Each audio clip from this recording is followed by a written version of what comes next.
ঈদের আর নেই দেরি, শাড়ি কিনতে হবে, চুড়ি কিনতে হবে, আরও কিনতে হবে গলার মালা।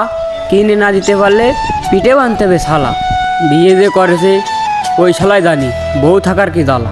আমার ভাই বউ নেই, তাই নিশ্চিন্তে কোনো চাপ। চলুন ভিডিওটা শুরু করা যাক।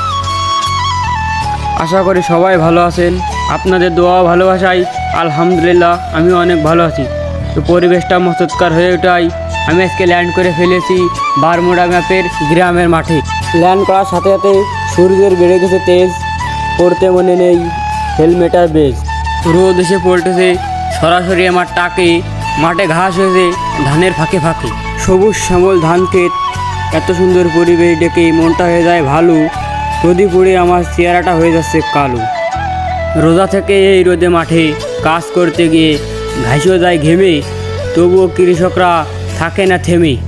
সোনার ফসল ফলাতে গিয়ে ঝরাতে হয় শরীরের ঘাম, তবুও এই কৃষিকাজ আর কৃষকের নেই কোনো দাম।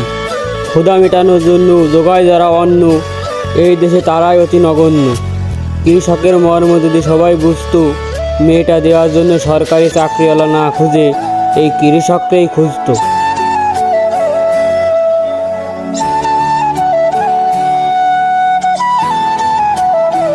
মাঠে এসেছে গরুর জন্য নিয়ে যেতে হবে ঘাস, দিন শেষে এই কৃষকরাই খায় বাস। তোমার জীবনও শেষ হয়ে যাবে যদি খেলো তাস। বেলা বাড়ার সাথে সাথে বেড়ে যাচ্ছে গরম, বিয়ের কথা বাড়িতে বলতে পারি না, লাগে শরম।